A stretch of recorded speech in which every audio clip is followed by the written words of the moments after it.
За сайн байцгаана уу нийт хэрэглэгч та шинэ 7 хоног, шинэ сар, шинэ 7 хоногийн мэнд хүргэе. За оны 6 дахь 7 хоногийн маркет watch-ыг эхлүүлье. За шууд алтнаас эхлэе те. За аян шигтэй оноо 16.8% уналт бол хийлээ гэж бурхан минь таад маань бас гайгүй л бэрцэн байгаасаа гэж найдаа те. За өнгөрсөн 5 дахь бол би нэг маркет watch хийгээд оруулсан. 5 дахь яг өдрийн цагаар алт бол Nasdaq дээр. За ер нь бол алтыг унаж дуусгах болоогүй байх магадaltaй шүү гэдэг талаар бол анхаарал өгөөд оруулсан. Хэрвээ үдсэн хүмүүс бол бас нэмэлт хэрэг усан болов уу гэж найдаж байна. За тэр үед чинь ханш алт маань 5 дахь өдрийн цагаар энэ чи маш жижиг рейнж хийгээд явж исэн. Бүсэлтэй. Тэгээд хэрвээ buy order-ыг энэс дээшээ гаргуулж ийж илүү confirmation-тэй ахаад илүү buy-уудын хүчтэй волюм орж ирэх тэр нөхцөл байдлыг маркет дээр гаргаж ирж ийж long тал руу арилжаа хийхгүй бол үндсэндээ бас жоохон эрсдэлтэй арилжаанууд хийгдэн. За тэгээд үргэлжлүүлээд унах магадлалтай талаар ярьж исэн гэж. За тэгээд ерөөсө тэрнээс хойшоо юунаар оруулж дуусаад үргэлжлээд унсан. За тэгээд бүр Нью-Йоркийн цагаар шөнө бол бүр доошоо унаад ороод ирлээ те. Юм шигтэй. За энэ дээр хэдүүлээ алтны энэ өсөлтөнд дунд болж байгаа daily chart-н дээр дунд нь ер нь ямар correction хөдөлгөөнүүд гарч ирсэн бэ гэдгийг зүгээр ингээд тэмдэглэжсэн байгаа. За энд нэг daily-гийн нэг доошоо улаантай л байгаа те. Энэ дээр нэг жоохон товчлого авсан. Яг энэ хоёр одоо мөч дээр л өсөлтөнд дундаа баг зэргийн correlation орж ирсэн болов уу гэж харагдаж байна. За ягаад энэ correlation бүсүүдийг гаргаж ирээд байна вэ гэхээр энэ бүсүүд рүү эргээд ханш маань буцаж ирэхтэй одоо эсэргүүцэл дэмжлэгийн бүс авах нэг иймэрхүү төр зурглууд анзаардаг учраас эхлээд ямарсан энийгээ тэмдэглээд одоо хэдүүлээ ийм амар унтсан байгаа. Ямар ч нэгэн бүтцгүй зүйлэн дээр таамаг төвшүүлэхэд бол энэ бүсүүдийг харах шаардлагатай болов уу гэж бодож байна. За эхний ээлжинд бол яг нэг 5 дахь өдрийн хөдөлгөөнүүд чинь уул нь бол энэ бүсийнхаа дээдлийн таацнуудаас эсэргүүцэл авч чадаад исэн бол за энэ бол юу штэ тэгээ өмнөх 4 дахь өдөр нэгнийх нь бол өмнөх 4 дахь өдөр нь эсэргүүцэл аваад дээшээгээ хөдөлгөөн гарсан боловч ингээ өргөжлөөд унж орчихсон тийм үү 5 дахь. За энд мөн ялгаагүй оролцсон бай оролдлогууд ийгээд бүтээгүй. За энэ бүс дотроо өөрөө бас эргэж ирээд бай ордрууд орж ирээд ахаад үргэлжлээд энэ чинь нэг ганц хоёр дэшээ доошоо хөдөлж байгаа дахиад энийг эзэслээд доошоо унаад орж ирсэн юм байна. За тэгээд энэ бүсүүд дотлынхаа бүсүүд рүү гэл ерөөсөө онж орсон ийм л дүр зураглалыг харууллаа. За одоо алтан дээр ерөөсөө миний хувьд одоо жишээлбэл илүү хажуугийн хөдөлгөөн correction одоо value бүс үүссний дараагаар илүү арилжаануудын шийдвэрүүдийг гаргадаг учраас одоохондоо бол эх 7 хоногт бүтэц үүсэт нь бол хангалттай хүлээх шаардлагатай болж байгаа шиг байна. Гэхдээ за илүү жижиг цаг дээр бас ямар ч нөхцөл байдлууд үүсэх нь хэдүүлээ жижиг цаг руу хувиргаад гэд боломжуудыг хайгаад яваад үзье те. За хаана ер нь хааш эсэргүүцэл юу авч болохоор байна гэдэг ингээд тэмдэглээд юмсан 7 хоногт авчи. За мэдээж эн чи өнгөрсөн хажуугийн хөдөлгөөн явж байхдаа шаллаа дээшээгээ бай волюмор хүчтэй гарч ирсэн энэ доотлын ордруудын бүс дээр бол ханш маань бас нэг эсэргүүцэл өгсөн. Энэ хоёрын хооронд бас арилжаалагдсан дүр зураглал анзаарэгдэж байгаа тийм үү. Чинээс салж гарсан руугаа энэ чинээс pullback нь орж ирээд үргэлжилсэн. За тэгээд захаад ийшээгээ задлж орчлохоор байна. За энд нэг юу усч чинь одоо ханш одоогийн энэ ханш маань ямар price action үзүүлээд байна вэ гэдгийг хараад явчих зүйтэй юм байна да. За энэ чинээс сэтэлж гарахтаа үүсгэсэн price action хараад энэ бүсийг бол хаш энэ бүс дээр ирж хахад нэг эсэргүүцэл эсвэл энэ дээр ямар нэгэн price action гарах болов уу гэж харагдчих. За мөн ялгаагүй энэ уналтанд үүссэн энийг эхлээд шууд сэтэлж чадахгүй байгаа нөхцөл байдал бол энэ дээр бол харагдчих шиг байна. За энэ чинээс харин сэтэлээ дээшээгээ ингэж унж орж ирэх нь энэ хоёр дээрээс ямарсан эхний ээлжинд эсэргүүцэл авна гэж таамаглаж болох гэдэг гэсэн үг. Таамаглаад шүү. Энд чи price action гаргаж харж байгаад энэ чинээс одоо short байна уугүй юу? Ямар setup-ын дээр орох вэ гэдгийг харж болох гэдэг наа. Гэхдээ одооний энэ дээшээгээ гарч ирж байгаа хөдөлгөөнүүдийг харуул магадгүй энийг дээшээгээ сэтэлчээд гэд энэ хүртлээ бол бас ороод ирж магадгүй нэгдгийн хөдөлгөөнийг энэ хоёрын хооронд ч юм явж магадгүй болох гээд байна гэж харагдаж байна. За ингээд доошлуулгдсан. Тэмдэглэж байгаа зүйлүүд маань гарахгүй байгаад тийм. За яг 5. За ингээд сүүлийн угаасаа short order-ыг хийсэн order block чи үлдсэн. Ханш маань өөрөө ахаад ийшээгээ доошоо унаж орж ирж энэ чи хэрвээ buy order-уудын захиалга үлдсэн бол ийшээгээ ахаад сонзон мэд татагдах магадлал байгаа шүү. За энэ чи 30 минутын дээр одоо ингээд таа зүсгэж байгаа гэсэн үг. Эхний ээлжинд энийг дээшээгээ сэтлүүлэх гэдэг. За түрүүн яригдсан. За гол сэтлээд гарч байгаа price action энэ жил харагдаж байгаа. Чи ингээд гэд ингээд 2 3 ямарсан 2 удаа шалгаад ингээд buy order-ууд орж ирсэн бүс байж болох гэдэг. За дээшээгээ энэ бүсүүдийг ямарсан сайн анхаарах юм байна. Доошоогоо одоо доороос long орох хөдөлгөөнүүдийг бол энэ чинээс бас price action харж байгаа. Энэ чинь нэг зүү тогтол арилжааны setup-уудаа мэддэг хүмүүс бол хүлээж аваад очиход бол гаргаж өгд юм да. Энэ хурц хөдөлгөөн бий усны дараагаар бол яг ийм хурц хөдөлгөөнтэй үед бол орж ирчээд одоо шууд хурц хөдөлгөөнүүд гаргадаг боловч яг ингээд тайвшраад ингээд 50 үедээ хөдөлгөх юм бол алт чинь бас нэг өөрийнхөө оролтын сетап зүй тогтлоод байдаг шүү дээ. Одоо алтан дээр арилжаа хийдэг хүмүүс бол нэлээд сайн анзаардаг л байлгүй тийм ээ.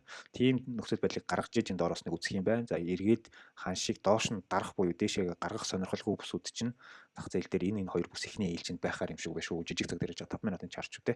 За энийг ямарсан ингээд анзаараад үзье. За алт тийм амар хурдан үргэлжлээд өсөх үү мэдэхгүй байна. Би бол эргэлзэж байна. Илүү доктортой хөдөлгөөн нэлээд хүчтэй 2 өдрийн уналтыг хийсэн юу болвол эдгээр геополитикийн асуудлууд байгаа ч гэсэн эргээд одоо дээшээгээ хөдөлгөх биднэрт бай волюмууд хэрэгтэй, ордрууд биелэгдэх хэрэгтэй. Тэр нь хаанасаа биелж бас явах нь. Нэг бол бүр яг ингээд эрэлттэй байгаа нь үнэхээр мэдэгдэх юм бол ингээд энэ өсөлтөн дунд нэгтгэс ахгуулаад баахан бай ордрууд захиалгууд уралдаж орж ирэх үгүй юу гэдэг нь бол эргэлзээтэй харцгаая. За тэгээд мэдээж бидний анзаарах нэг бүс бол ахаад энэ доор тий тавтхан яг нэг миний вебинарын орж ирдэг бүс. За эдгээр бүсүүдний ханшийг бол эргээд price ханш зах зээл алтны чартууд маань одоо яг энэ ханшууд дээр бас тодорхой хэмжээний price action эсэргүүцэл дэмжлэгийн бүсүүд үзүүлэх боломжтой. Хэдийгээр заримдаа ингэдэг шүү. Энийг сэтлээд гарч ирсэн боловч эргээд энэ маань дэмжлэгийн бүс болоод ингээд цаашаа үргэлжлээд өсөх нөхцөл байдлууд гардаг шүү. Тэгэхээр одоо энэ дээр гарцсан байгаа бүсүүдийг нь шууд энэ чинээс нь шорт орох юм байна гэж юусоо ойлгож болохгүй те. Энэ чинь бас нэг арилжааны сетап хардаг да. Тэр зүйлүүдэд хүрэх нэ. Ерөнхийдөө нэг эх 7 хоногт чухал байж болох ханш эсэргүүцэл өндөр одоо юутайгаар магадлалтайгаар ханшийн price action-ууд орж ирэх бүсүүд бол нэг иймэрхүү байх болов уу гэж харагдаж байна. Энэ уналтын дунд. За тэгээд үргэлжлүүлээд унаад явчихыг бас үгүйсэхгүй маа тий. Юу болох нь харъя. Гэхдээ шууд ингээд галзуу хахад унсан уналт нь бол нэлийн харцангуй гайгүй болоо гэж бодож байна. Эрэлт геополитикийн асуудлууд, Middle East-тэй Америк, Иран хоёрын асуудлууд бол байсан хിവэр байгаад байна. За тэгээд ирэх 7 хоногт ч нэ шүү дээ тий. За мэдээгээр бол юу юм бэлээ шүү. Сарын эхний 7 хоног болгоны 5 дахь өдөр болдог non farming мэдээ буюу зах зээл дээр хамгийн өндөр volatile хөдөлгөөнүүдийг оруулж ирдэг мэдээ эх 7 хоногт бол яг 5 дахьт нь болно. Тэгэхээр тэгээ 5 дахь өдөр хүртэл бол тийм хүчтэй галзуу яг зах зээлийг бас галзууруулчих мэдээ бол харьцангуй гайгүй ихтэй мэдээж нөгөө суур юунууд жижиг суур юунууд бол байна л шүү. Тэрийг өөрсдөө forex.com за investing.com-оос хараа шалгах чинь би хамгийн чухлыг нь тэмдэглэжсэн байгаа гэсэн үг. За мэдээж юу байгаа? Earning season үргэлжлээ явж байгаа. Эх 7 хоногт бол Amazon Google хоёр бол гарах нь өнгөрсөн 7 хоногт чинь нөгөө Magnificent 7 гэж 4 гаргаа явцсан шүү дээ. За ингээд 3 дахь өдөр байлаа. Google болон Amazon ингээд энэ хоёр бол гарч ирэх нэ тийм үү. За иймэрхүү мэдээнүүд бол орж ирж байгаа шүү. За тэгээд алтыг бол би юу яж гэнэ үү бити яраарай алтан дээр нэлээд интрадей ярилцаа хийдэг хүмүүс нь жижиг оролтуудаа хэлээр оролдож үзэхээс биш бол нэг тийм галзуу тренд гаргаад явна гэдэгт бол би одоогоор бол эргэлзэж байна. За тэгээд нэг өнгөрсөн тавтад энэ вебинар дээр нэг ярьсан зүйл байгаа. Юу байсан бэ гэхээр нөгөө алт маань өөрөө нэг жижиг үнэлгээ нэг лаанычин хөдөлгөөн энэ нөгөө рейнж нь ингээд томорчихсон учраас нэг лааных нь хөдөлгөөн өөрөө үнэлэмж нь амар том болцсон их болцсон байгаа шүү. Хуучин ингээд за нэг иймэрхүү зан дээр ороод нэг лотоор орсон ч гэсэн ингээд багахан $1 байдаг дагаад ингээд тооцоолж байгаа хүмүүс байх юм бол нөгөө нэг энэ жижиг гэж хуучнаар ордог байсан энэ жижиг гэдэг зай чинь өөрөө нөгөө нэг валюугаараа бол амар нэлээд өндөрт тооцогдоод явна шүү. Нөгөө ийм хурдан одоо volatile хөдөлж байгаа чартнуудын онцлог нь бол тийм болчдөг. Тэгээ нөгөө яг жоохон дуршлаггүй арилжаачд бол за яг хуучнаараа дарж байгаа юм шиг мэт байгаад боловч stop loss чинь нэлээд валюунуудын хувьд өндөр бас тохируулагдаж магадгүй. Тэгэхээр эх 7 хоногуд бол сайн эрсдлийн менежменттэй арилжаануудаа үргэлжлүүлээд хийж гүйцэтгэх зүйтэй. За энд нэг жижигхэн волюм ханшийн тогтолт ингээд уул нь хаагтахаас өмнө үсгээ явж исэн юм байна те. Нэгтгэд өөрөө энийг сэтлж чадахгүйгээр яах нь энэчнээс юу орж ирэх нь Азийн цагаар яаж нээлттэй гарах нь дээшээгээ гаптай дээшээгээ нэгдэх юм бол энэ дээдлийнхаа энэ дээр нэгдээд бас ч алт чинь бас галзуу штэ. За нэг сценарио яг ярихгүй болох юм байна. Дээшээгээ гаптай энэ дээр нэгдэнгүүт за энэ чинь сонох магадaltaйг бодоо харж ирсэн чинь ингээд дээшээгээ бас тэр чигтээ яваад өгдөг. Энэ зүг тогтлыг бол өнгөрсөн одоо хэдэн сар хэдэн 7 хоног татаж гаргасан штэ. Тэр чинь маань сар гарснаас он гарснаас хойшоо бол тэгэхээр Азийн нээлтийг маш сайн харах хэрэгтэй. Нэгтгэхийн өдрийн арилжаанууд чартууд яаж орж ирэх маш сайн харах хэрэгтэй. Хүлээцтэй хар битэн шууд Азийн цаг дээр шууд арилжаа гэж оролдоорой. Нэгтгэхийн ийм нөгөө хурц хүчтэй хөдөлгөөний дараа бол нэгтгэхийн хөдөлгөөнийг нэлээд сайн анзаарч иж тухайн 7 хоногийнхаа баясыг гаргаж авахгүй бол бас л хэцүү шүү дээ. За тэрийг анхааралч. За өргөжлүүлээд Nasdaq-а ярьчих. За би ер нь бол сүүлийн үед хоёрхан зүйл яриад байгаа шүү дээ. 7 хоногт нэг юг оруулах гэдэг. За Nasdaq бас мөн ялгаагүй нөгөө 4 өдөр унаад байсан. Маш тавчхан ярьж байгаа 4 өдөр унсан. Уналтын дараагаар бол хайцангуу доктортой хөдөлгөөн болсон. За энэнийг бол нэг иймэрхүү доктортой хөдөлгөөнөөр шилжих болов гэсэн тамгийн дагуу бол явчихсан. За одоогоор волюм нь ингээд бүтэн татах юм бол нэг иймэрхүү байдалтай явж байгаа. За үндсэндээ хамгийн сүүлийнхэн хөдөлгөөн нь энэнийхээ доотлын хамгийн сүүлд очсон доо одоо тэ ловер ханшин дээр ирж нэг шалгаад байгаа. За нэгд өдөр энийг дээшээгээ тэгээд энэ дотор руугаа буцаж орж ирэх үү үргэлжлүүлж унах юм бол энийг бас эхэлчээд доошоо явах уу. Нэг бол дээшээгээ волюм доор захиалга үлдсэн байх юм бол хэрвээ нэгд өдрүүд энэ доороос доотлын бүсүүдээр захиалга орж ирэх юм бол энэчнээс авчаад бас буцаад ингээд явчихдаг асуудал гарч ирнэ.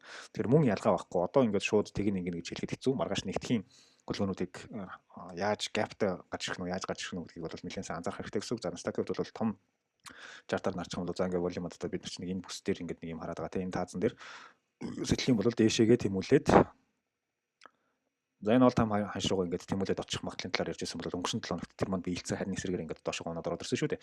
За орж ирэхдээ эргээд энэ чинээсээ бас дэмжлэг аваад дахиад үргэлжлүүлээд өсөх нь үү гэж бол хүлээлт байсан боловч тэгээгүй илүү доотлохоо бүс рүү ингээд ороод ирсэн гэсэн үг. За тэгээд нэг яригдчихсэндээ энэ өндөр волюмтай байгаа энэ нэг бүс дээр эн чинь ямар нэгэн хажуугийн хөдөлгөөнүүд нэг зүү тогтол хийж байгаад дээшээгээ гарах уу доошоо хөдөлгөөнөөр шилжих үү гэдгийг бол энэ чи болох бүтцээс маш их юм шалтгаалах гадах шиг байна. За хэрвээ доошоо одоо хувьцааны зах зээл маань технологийн хувьцааны зах зээл маань орж ирэх юм бол мөн ялгаагүй яг энэ хамгийн сүүлийн одоо 25 оны 10 сараас хойшоо арилжаалаад байгаа value бүсийн хамгийн эрэлттэй одоо demand зон руугаа бас ахаад ингээд ороод ирж магадгүй. За уналтуу өсөлтөө гэдгийг яг энэ дээр л энд бий болох бүтцэл одоо бидэнд илүү сайн мэдээлэл гаргаж өгнө. За одооний дүр зураглаас анзаарах юм бол унах чиг хандлага бас илүүтэй анзаарагдаад байгаа. Яагаад гэвэл энэ all time high ханшаа эвдэлж чадаагүй буцаад унаж орж ирсэн. За тий энэ чинээс эсэргүүцэл аваад буцаад энэ value бүс рүүгээ volume өндөртөө бүс рүүгээ буцаад ороод ирсэн. Тэгэхээр энэ чинээс үргэлжлүүлж бидэрт яаж одоо том зураглалаар ямар хуу таамаг гаргаж арилжаа хийдэг вэ гэхээр үндсэндээ бол яг энэ бүсүүдээс шортыг орж үзээд за иймэрхүү шортууд орж ирээд таргетыг буцаад энэ ёроолынхоо юруу гэж хардгаа. За тэгээ мэдээж байнгын 100% энэ рүүгээ очно гэж байхгүй. Заримдаа хагас чинь заримдаа эргээд буцаагаад энэ чинээс өрхгүйгээр эргээд нөгөө чиглэл өөрчлөгдөх нөхцөл байдал гарах юм бол гараа явцдаг. Гэхдээ энэ магадлалд одоо ихтгэл үнэмшил тулгуурлаж иймэрхүү арилжаанууд хийдэг. Одоо энэ өмнөх зургуудаас харж байгаа доошогоо хүрсэн доошогоо ингээд 3 4 тохиолдож ирсэн учраас энэ дээр ч гэсэн ахиж давтагдах магадaltaй гэж одоо иймэрхүү арилжаанууд хийгддэг. Тэгэхээр илүү шорт тал руугаа байж болох ч гэсэн нөгөө earning season болж байгаа гэдэг нөхцөл байдлаар энэ чинээс дээшээгээ ч эргээд гараад явчих боломжтой магадлал байгаад байгаа учраас тухайн үед нь орсон арилжаагаа сайн маллагаагаа хийж явахгүй бол за шорт одоос галзуу явах нь гэдэг тэр чигт нь бариад харж яадаг эргээд бас ороод ирэхийг үгүйсэхгүй. За энэ үүсэх гээд байгаа энд үүсэх гээд байгаа бүтц дээр л ер нь нэлээд сайн юм хэлчих бах та. За энийг явцын дунд нийтүүлээд хараа. Энэ дээр л одоо бид нар мэдээлэл аваад явах бах. За энд дээшээ гаргаж чадахгүй байгаа волюм маань чи байж байна. За ингээд энэ бол хамгийн өндөр волюмтай арилжаалагдсан уналтаас хойш өндөр волюмтай арилжаалагдсан бүс гэж тодорхойлогдоод энэс доошоогыг нь бол одоохондоо орж ирж болдог. Волюм нөгөө паттерн томсоод явж болдогтой адилхан одоо энэ чинь волюм гэдэг зүйл чинь volume profile гэдэг зүйлийг зөвхөн хажуугийн хөдөлгөөн дээр ашиглаад байгаа шалтгаан нь correction гэж бидний нэрлэгддэг одоо value бүс зах зээл өөрөө ханшаа тогтоох тий одоо нэг яг авч байгаа зарж байгаа хүмүүс нь энэ хоёрын хооронд ханшинд хилцэлт хүрээд үнцнийхээ өөрийнхөө үнцнийг бий болгочихсон бүс гэж үздэг учраас энэ хоёрын хооронд илүү ихтгэл үнэмшилтэйгээр одоо институционал байгууллагууд хүртэл энэ бүсийнхээ хооронд арилжах хамгийн дуртай байгаад байдаг.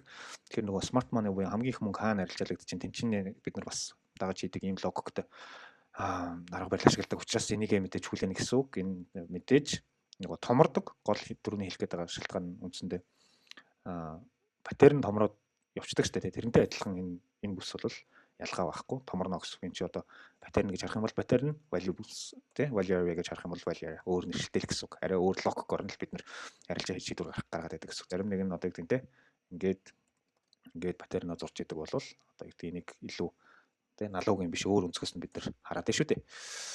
Тийм л ялгаатай тэрнээс л зах зээл дээр өгөгдөж байгаа мэдээлэл нь адилхан чартн дээр өөр өнцгөр л харж яаж байгаа гэсэн үг. За окей тийм байна. За биткойны техник шинжилгээгээр видеого үргэлжлүүлчихье. За ер нь хүчтэй уналтын дараа гаргаад байсан таамаг маань маш сайхан биелсэн. Ерөнхийдөө хажуугийн хөдөлгөөн рүү шилжих болов гэсэн таамаг байсан. Тэр маань оны 11 сараас хойш үндсэндээ бүхэл бүтэн 2 сар явсан. За тэгээд ханш маань өөрөө энэ 100 мянга гэдэг орчмын энэ дээр явж байхдаа сэтлээд гаргаж ирсэн price action. За энэ бүсийг дэшегээ сэтэлж чадахгүй бол үндсэндээ энэчнээс доошоогоо илүү чиг хандлага руу орж ирэх. За энд явагдаж байгаа хажуугийн хөдөлгөөн нь томсох гэсэн нэг иймэрхүү таамагуудыг гаргаж ирсэн. Үндсэндээ тэр хажуугийн хөдөлгөөнөөсөө өнгөрсөн 7 хоногт мөн ялгаагүй сэтлээд ороод ирсэн. За биткойны тусдаа бас нэг би видео оруулж ирсэн юм а. Биткойн өсөх унах уу гэд. Яг тэрэн дээр бас яригдчихсэн л да. Яг энийг хэрвээ энд үүсэх дараагийн одоо энэ уналтыг чинь Чинээс орж ирж байгаа уналтыг үргэлжлүүлэх консультейшн хөдөлгөөн за тэгээд дахиад үргэлжлүүлэх магадaltaй гэдэг талаар бол ярьжсэн. За хэрвээ унаж орж ирэх юм бол гэд за аль бүсүүд рүү унаж орж ирэх магадaltaй байна вэ гэдэг төлөв ярьжсэн шүү дээ тий. За чи юу лээ? За энэ юуны Bitstamp-ийн үн бол арай юу байгаа. За би энэ юу руу нөрөх.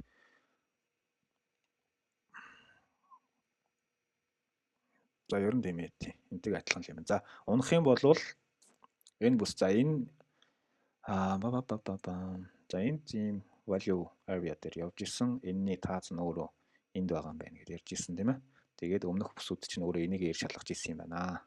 За энэ бүс рүү ахиж орж ирэх. За энийг харин доошогоо сэтлээд ингээд гараа явуучих юм бол цаашлаад за ер нь 84-өөс цаашаага үргэлжлүүлээд хамгийн үргэлжлэж унах боломжтой бүс нь өөрөө тал гэдэг орчмын энэ бүс болж өгч магадгүй шүү. Хүчтэй хэрвээ хүчтэй уналт үргэлжлэх юм бол за яг тэр ярианы л үргэлжлэл орж ирэх чинь гэсэн үг л дээ. Ингээд дээр явж исэн бүсийг яарсан доошогоо сэтэлчихсэн. Мэдээж энэ чинээс дэшиг ус магадлал байгаа юу гэхээр байгаа шүү дээ.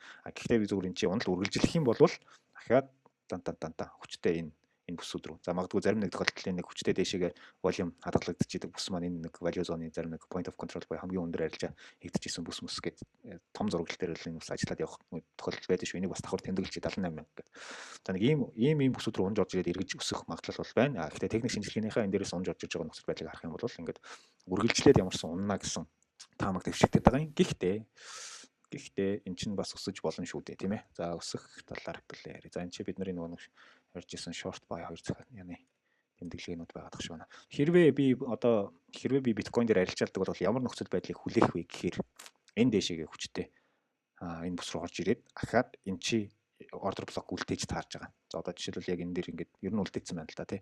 Энэ жижиг энэ таз руу яач магадгүй. Эргээд энэнийг шалнаас эргээд эсэргүүцэл болж орж ирээд энэчнээс ороод ирж магадгүй. Тэгэхээр ямар ч ихний ээлжинд дэшегээ хөдөлгөөнийг гаргаад дэшегээ волюмыг илүү баталгаажуулж өгөөд буцаад энэ дотор үлдсэн захиалга хаана үлдсэн байх магадaltaй вэ гэдэг энэ арилжааны сетапыг хүлээж иж нэгдүгürt орно. Энэ гэхдээ бас тийм супер сетап биш. Ядаж зүгээр энэчнээс шууд бай орж ирсэн хамаагүй дээрэдэг. Pullback-наас орж байгаа болохоор. За мөн ялгаагүй энтэй ер нь адилхан гэхдээ бүс нь арай өөр юу гэхээр энэ волюм зон руу орж ирсний дараагаар хүчтэй бүр энэ шал руу орж ирсний дараагаар буцаж ирж pullback-наас нь ингэж ордог. За энэ маань гэхдээ тухайд бол ингэж хязгаарлагдах байх гэдэг ч юм уу. Иймэрхүү сетапуудыг харах нь байна. За ямар ч гэсэн энэ чи яваадсэн шалыг бол бас ингэ сэтлээд явж байгаа нь бас экзэгтэй. Эний чинь бас орж ирэхгүй байх юм бол яах вэ гэхээр дахиад уналд орж ирэх шүү. Магадaltaй шүү гэдгийг ахаал санал хэлдэг тийм ээ. За. Окей. Газрын тосол бол галзуу өсөд явчихсан. Газрын тосон дээр болно. Зөндөө мэдээнүүд ороод исэн өсөх магадлалын талаар ер нь бол одоо фундаментал мэдээ ойлгохгүй ч хүнд бараг ойлгомжтой шахах мэдээнүүд байсан шүү дээ. Венесуэл, за тэгээ Иран гэдэг энэ Ираны бүстэй Америк хоёрын геополитикийн асуудлууд за бүр дайн яашгүй тэ эхлүүлж болно шүү. Бүсийн дайнд эхлэх боломжтой гэдэг хоёр талаас ингээд бүр яригадаад байгаа нөхцөл байдал. За тэгээд тэр Венесуэлийн юунаас эхэлсэн өсөлт болвол тэ Венесуэлийн асуудлаас эхэлсэн. За тэрийг одоо дэлгэрэнгүй яриад байгаа зарим мэдж байгаа би нэг зөндөө ярьцуулж тавтаж яриад яг. Ямар ч тэр энэ газрын тосыг үйлдвэрлэдэг улс орнуудтай холбоотой геополитикийн асуудлуудаар ялцчгүй эрэлт нийлүүлэлт багасах одоо айц зах зээл дээр үүсэж байгаа учраас энийгээ дагаа шууд усаагаар авсан. За тэгээд бүр энийхээ таазыг энд өмнө арилжаалагдчихсэн хамгийн өндөр волюмд арилжаалагдсан бүсийн таазыг бас сэтлээд энэ чинь бас pullback авч байгаа төр зурглал анзаарагдчихээн. За ойл бол цаашаа үргэлжлээд энэ Middle East болоод байгаа энэ асуудлууд геополитикийн асуудлууд бас мэдээж шийдэгдэн.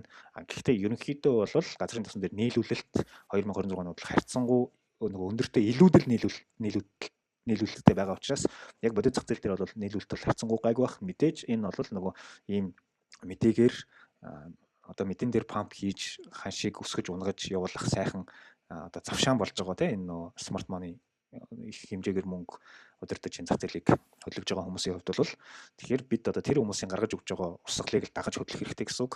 Бид нар тааж тамаглаад угаасаа бид нар зах зээлийг хөдлөх биш. Тэгэхээр одоо томчууд аль зүг рүү гаргаж өгөх нь тэр зүг рүүгээ. Ер нь ямар ч зах зээл дээр алтан дээр ч тэр Настаг дээр газрын тосон дээр мөнгөн дээр юу зах зээл хаашаага мөнгө хаашаага орж ийн хаанасаа гарч ийн гэдгийг илүү бас сухаж ойлгож чадах юм бол бид нар тэр урсгалыг нь л дагаж орох хэрэгтэй гэсэн. Тэгэх юм бол бид илүү энэ зах зээл дээр амьд үлдэх магадлал маань өндөрсөж идэгөө. За тэгээ газрын тосыг бол харцгаа яхаад за нэг 67 гэдэг ханш хүртэл өсөх үү эргээд энэ чинээс харин ямар мэдээллүүд орж ирж унах боломжтой. За энэ дээр бол энэ бүсүүд дээр бол ханш нэг зогсолт хийх болов гэж бодож байна. За тэгээ харъя та тийм. Энэ миний л бодол let's see.